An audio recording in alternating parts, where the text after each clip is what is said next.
Thank you very much for joining us here in Singapore. It's a pleasure to have with us Stanley Lim of GM Capital Management. Stanley, welcome. Hi. Great to have you on the program, and look forward to discussing investing in Asia with you. We're going to talk about some of the opportunities and challenges of investing in Asia, and you're going to share some case studies and lessons learned from your experience of investing in Asia. Before we do so, tell us a bit about how you got interested in value investing. Yeah, I actually started investing back in 2006. So I read the book, The Buffett Way, and then followed up by the Buffett Portfolio. I started thinking to myself, well, this is going to be easy. Yeah. But along the way, we learned new things, and of course we got hit on 2007 with the crisis, and then I learned a lot through that. And then after that, I started investing for some friends and family, compounding together, and after that I got a job here with GM. Now, tell us a bit about this opportunity set in Asia. For a lot of foreign investors, it's quite a daunting region. One hears about a lot of success stories, but there is also a lot of value traps and ways that investors get it wrong. So tell us a bit about some of the key pitfalls of investing in Asia. What do you see are the mistakes that people make? What sort of categories of pitfalls, mistakes have you identified? I think the main pitfall in Asia that a lot of people are not familiar with is they always underestimate the effect of the government on the industry, and also we have to be careful of a lot of value traps in Asia, especially family links companies, and of course in Asia we do have to take care of the accounting standards and some of the manipulation that goes on around. So if we take each one of those in turn and focus a bit on understanding the particular pitfall around that. So when it comes to this underappreciation of government involvement, can you help us understand how that manifests itself, perhaps also by mentioning a case study that would help us illustrate that? Okay.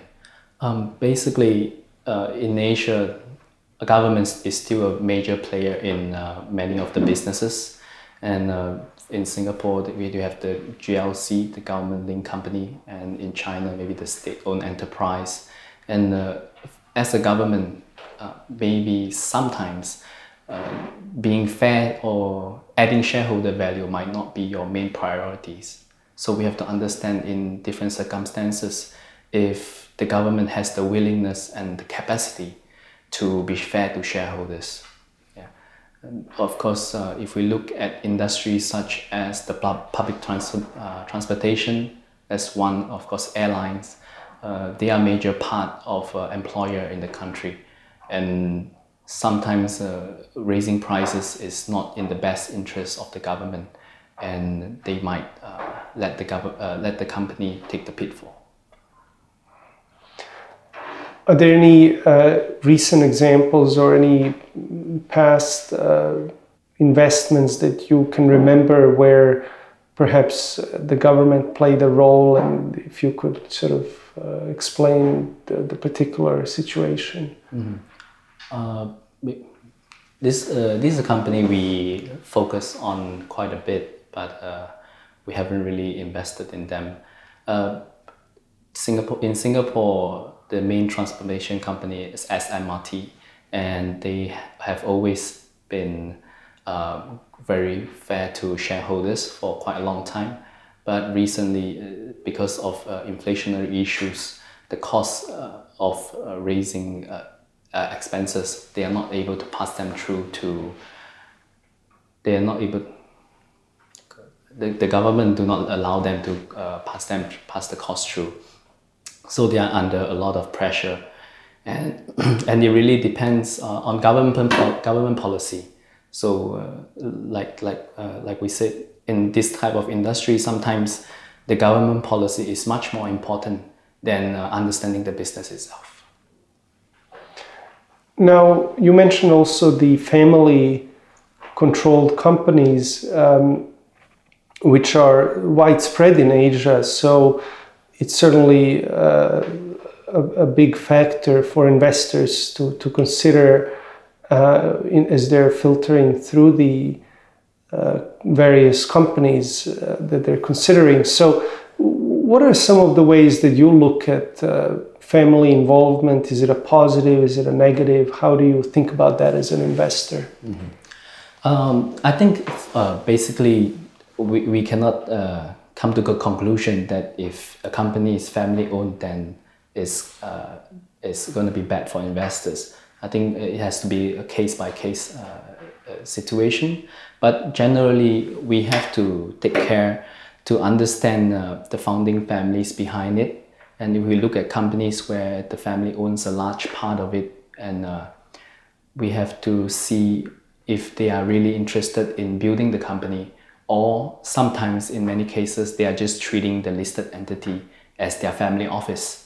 And that is something that we as investors should really try to avoid. And how would you say you can increase your chances of assessing that in the right way? So when you come across a company, what do you look for? Explain to us, how do you go about finding the right information? What is the right information to focus on to help you determine that comfort level? Yeah, for such company, it's very important to understand the dynamic of the management. So it really depends if you have a good knowledge of on-the-ground research. So it's best to start from areas where you're familiar with, region where you're familiar with, and to understand the motive behind the family and what they do, especially when, say, for example, a company that has just been listed by the founding family, and we have to understand the motive behind it. Because for a listing entity, sometimes their objective might not be to grow the company. Are there any good examples, again, of past investments that would help us understand some of the issues and appreciate some of the challenges of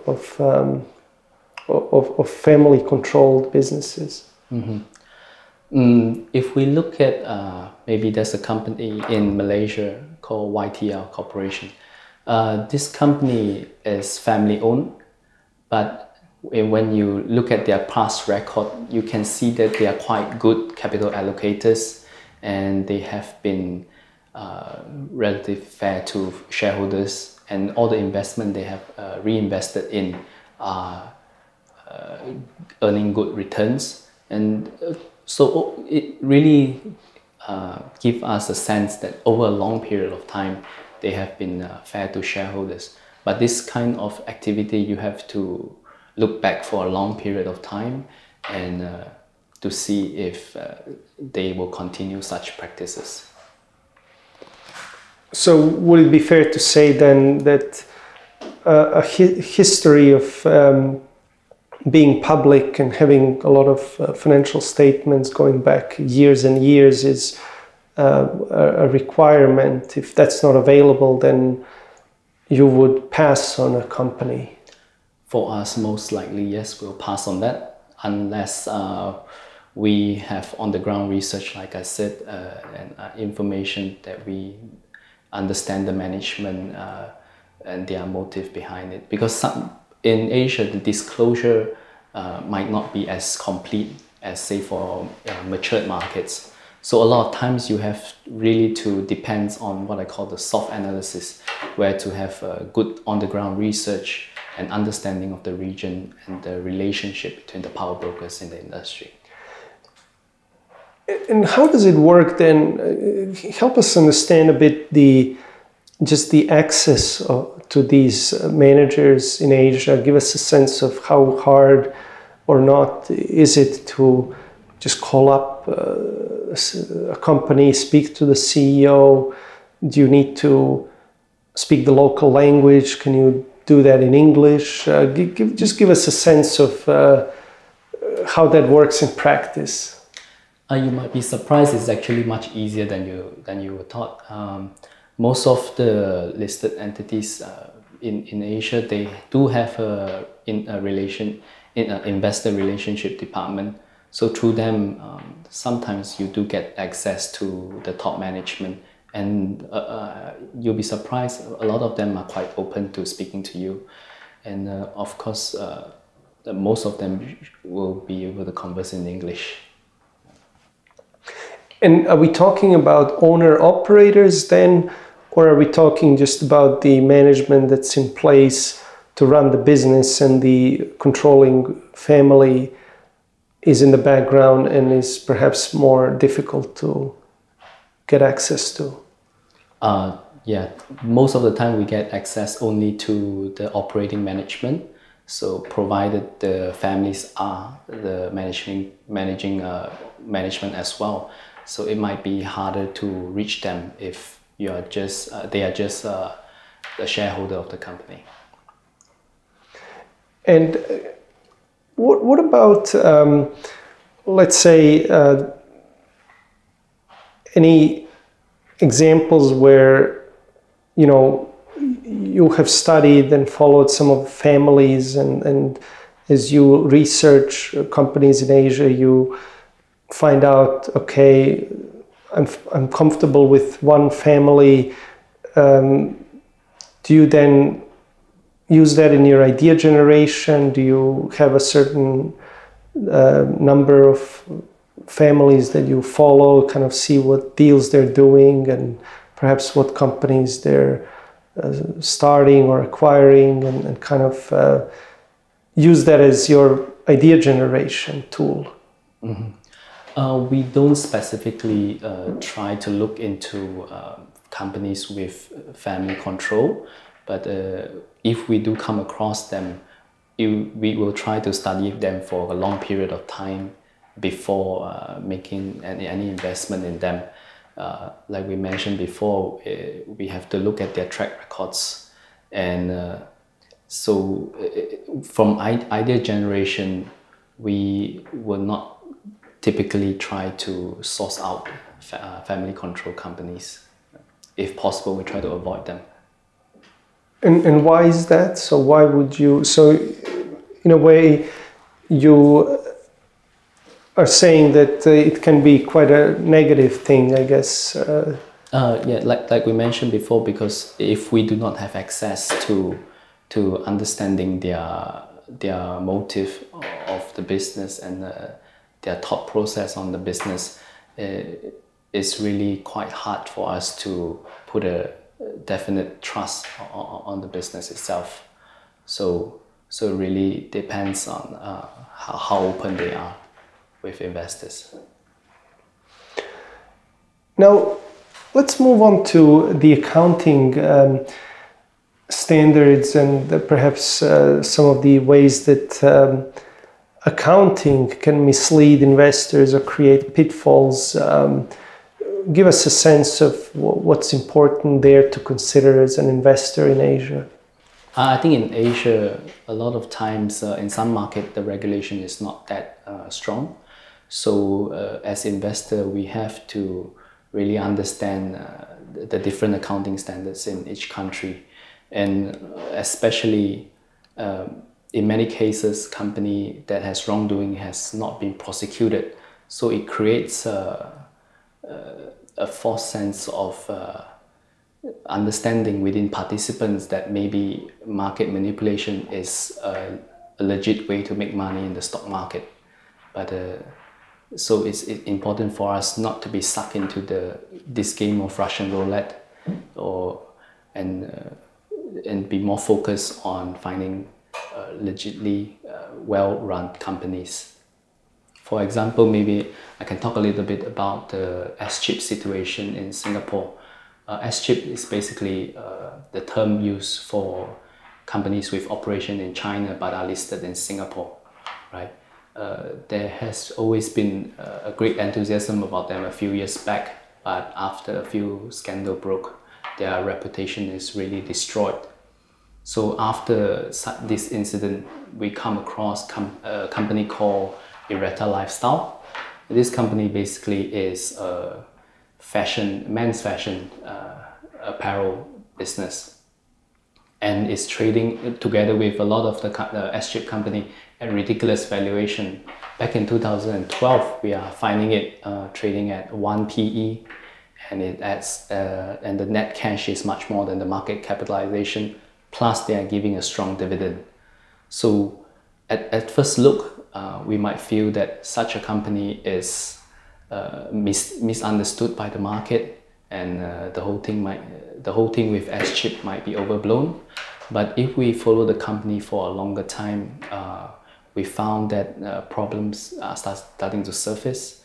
After a while, the company issue a convertible bonds, and if you calculate the interest, that's about 30% to bondholders, and really doesn't make sense when they have a net cash that's more than their market capitalization, right?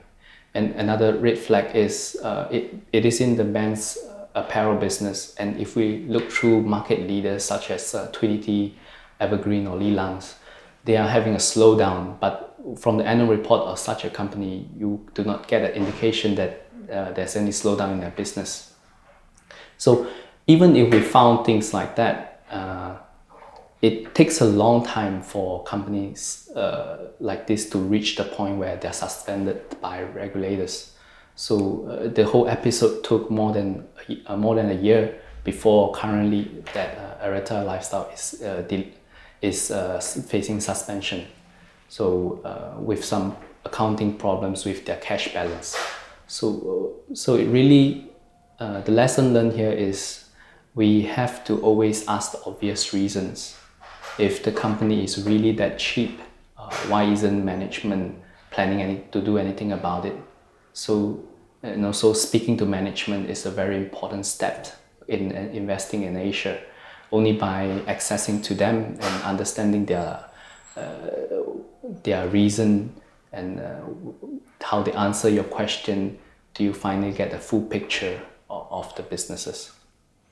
And just to stay with that example for a moment, I'm curious, what ultimately then happened with that cash that was shown on the financial statements? So was it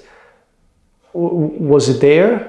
Where, what was the ultimate resolution, and what's the lesson then if we look at the balance sheet of, let's say, S-chips or any company in Asia?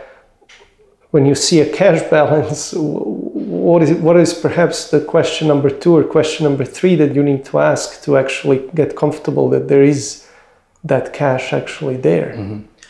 For this case in particular, the investigation is still ongoing, but on the latest announcement, they state that their cash balance might actually be produced by their own subsidiary on the bank statement. So only time will tell what's the real story behind it. But going back to when we see such a big cash balance and how do we feel safe when investing in them, is we have always to find access to the management and talk to them. And with such a cash balance, especially with a cash balance more than the market capitalization of the company, why are they not doing anything about it? Most of the time, there's really no good reason for not putting the cash in use. So it really depends if you have access to the management.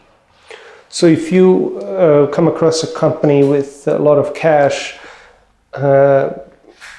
certainly in relation to market value, and you don't see management being concerned about that and buying back shares aggressively, that's a red flag. Or if you see the company raising capital, that's a red flag.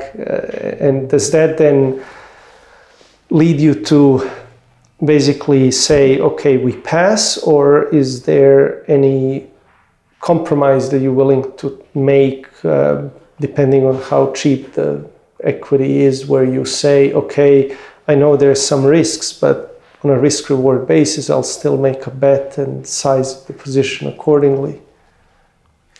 For us personally, if we come across such a company, if we tend to pass on it, because our reasoning is quite simple.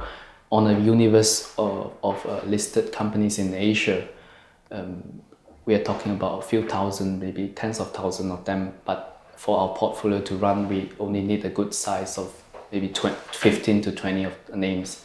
So we try to focus on names that we are comfortable in, and we're not so eager to go into things that we know that the management might not be in the same side as investors.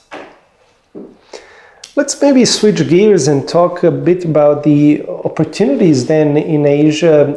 One often tends to focus on pitfalls, and there's a lot of perhaps also misunderstanding about just how widespread or not some of the issues that we've been discussing are in Asia. So clearly there's a lot of interesting opportunities as well. So how does a value investor efficiently find good opportunities in Asia? What are some of your favorite sources of mispricings? Are there perhaps any categories of mispricings or sort of templates that you have found to be working in these markets? Mm-hmm. I do agree with you that there's a huge opportunity here in Asia, especially if you look at the Chinese word for crisis. It's a combination of risk and opportunity. Only when there's risk then can you find opportunity. So in Asia, a lot of times where for us to generate ideas, we'll try to focus on companies that's trading at their 52-week low. That's a good place for us to start. And also we focus a lot on top-down approach, where we look at market, the global, the macro trends and places where it's not doing very well, and that's the place where we find things and find good companies in such sectors and wait for the rebound to arrive. Because our rationale is in any industry, there's always cycles, and when they come out of a cycles, only the strong company will survive, and the weak one will be washed away. So maybe one example we can give is in the shipping industry. The shipping industry has been on a drought for a long time, even for the Asia trades, and but there's this company called Pacific Basin, based in Hong Kong, and it's basically a dry bulk business, and they are quite very low cost. But the issue here is they have a very, very strong balance sheet where a lot of their competitors are laden with debts. So in such environment, they can deploy their capital and buy back ships at very cheap prices and improve their yield. So that's the kind of company we focus on. And when you look at a top-down basis, you'll find such a company. Or in some cases, you must have good local knowledge. So for example, there's a lot of mispricing between large cap companies who are followed by a lot of analysts and the rest of the company that is less covered. So you find huge mispricing between them. And one such company that we found in the past is KSL Holdings. It's listed in Malaysia. It's basically a mid-sized property development company in Malaysia.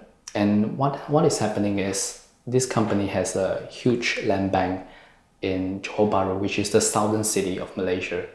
And at one point back in 2009, after the global financial crisis, all the property around Southeast Asia is booming. But if you understand the region and have people in the region, you realize that this city is actually the fastest growing city in the whole Southeast Asia. And this company is well positioned to have a huge land bank inside the city, and the management is also additionally transforming the company from not just a pure developer and transforming it into an asset owner as well. So this is what we talk about, soft analysis, having a good understanding of the local knowledge. And once you have that, combining with what you read on the annual report, you get a more complete picture of a company. What about the opportunity set in Asia and pushing the boundaries there? We hear of always newer markets, whether it's Vietnam or even Burma, and sitting in Singapore. Give us a sense of how you think about the circle of competence, just which countries perhaps do you like to look at and why, and which countries do you avoid and why? Give us a sense of that. Mm-hmm. I think for countries that you to create a circle of competence within a country, you must first try to research more about the country itself and to understand the dynamics within the country, and of course the politics of the country. It doesn't really need, you don't really need to straight away invest in a country in particular. So you can take some time. Say if we are from Singapore, and we can start from Singapore, and then from there to look at companies that have exposure outside, but is listed in Singapore, and from there gain our circle of competence from there. And once we are more familiar with the country, say Indonesia, then we can start looking in the market from there as well. Now, for people who are interested to learn more about Asia and follow some of the great capital allocators, builders of businesses in this region, we will all be familiar with the likes of Li Ka-shing, but perhaps you can share with us some lesser well-known but equally interesting people, value creators who would be worthwhile following what they're doing. Okay. One company that, one family that comes to mind is, as we mentioned before, the YTL Corporation. And if you look at the main management, Francis Yeo, he has always been methodical in his thinking. And if you look at some of his investment in the past through his holding companies, you realize he's a great believer of value investing. And a lot of times his investment is really proven to be a long-term growth and return machine for him. And if we talk about some of the materials that maybe investors can start to look at to invest in Asia, we can to learn the Singapore market. Maybe we can look at the Monthly Fool Singapore, which is a publication where they talk a lot about investing in Singapore itself, and I think it's a very good place to start to understand the Singapore market and some of the companies within it. And also, if one investor is interested in the REIT market here in Singapore, there's a good website called REITdata.com, which provides all the information that you need for all the REITs listed around in Singapore. Great. Well, on that note, Stanley, I want to thank you so very much for sharing your knowledge and insights about investing in Asia. Thank you. Thank you.